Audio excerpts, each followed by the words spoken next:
আসলে আজকের যে সম্মেলন, এই সম্মেলন একটি মারাত্মক অর্থ বহন করে এবং আমি বলবো লক্ষ্মীপুর জেলার ভিতরে একটা ব্যতিক্রম ধর্মী আজকে যে জনসমুদ্র রয়েছে, এটা একটা লক্ষ্মীপুর জেলাবাসীর জন্য স্মরণীয় ঘটনা হয়ে থাকবে। আমি সনাতন ধর্মাবলম্বী একজন সদস্য।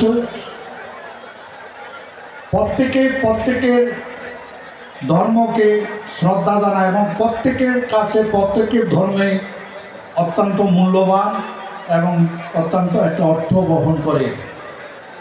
তেমনি একটি ধর্ম ইসলাম। ইসলাম হলো শান্তির ধর্ম। তাই এই ধর্মের যারা সদস্য, যারা এই ধর্মের অনুগত, যারা ইসলাম প্রিয়, আমি মনে করি তারা কখনো উচ্ছৃঙ্খল এবং অধার্মিক এবং ইসলামের ধর্মবিরোধী আচার আচরণ করতে পারেন না।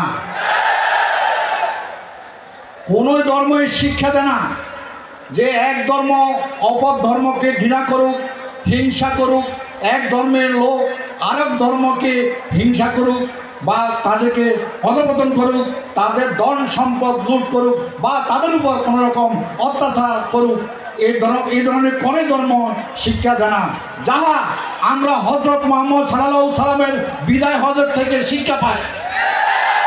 তিনি স্পষ্ট বলে দিয়েছেন যে কখনো এক ধর্মের লোক অপর ধর্মের উপর কোনো অত্যাচার করবে না, কোনো অবিচার করবে না, একজন অপরজনকে সহিষ্ণুতার সহিত স্বীকার করে মেনে নিবে।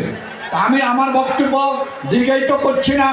আজকের এই সম্মেলন সার্থক হোক, সফল হোক এবং যে উদ্দেশ্যে আজকের এই পরিকল্পনা যেন সার্থকতা বয়ে নিয়ে আসতে পারে এই আশাবাদ রেখে এবং সবাই যেভাবে আজকে কষ্ট স্বীকার করে আপনারা আসছেন, সবাইকে ধন্যবাদ এবং কৃতজ্ঞতা জ্ঞাপন করে আমি আমার বক্তব্য শেষ করছি। সবাইকে আদাব।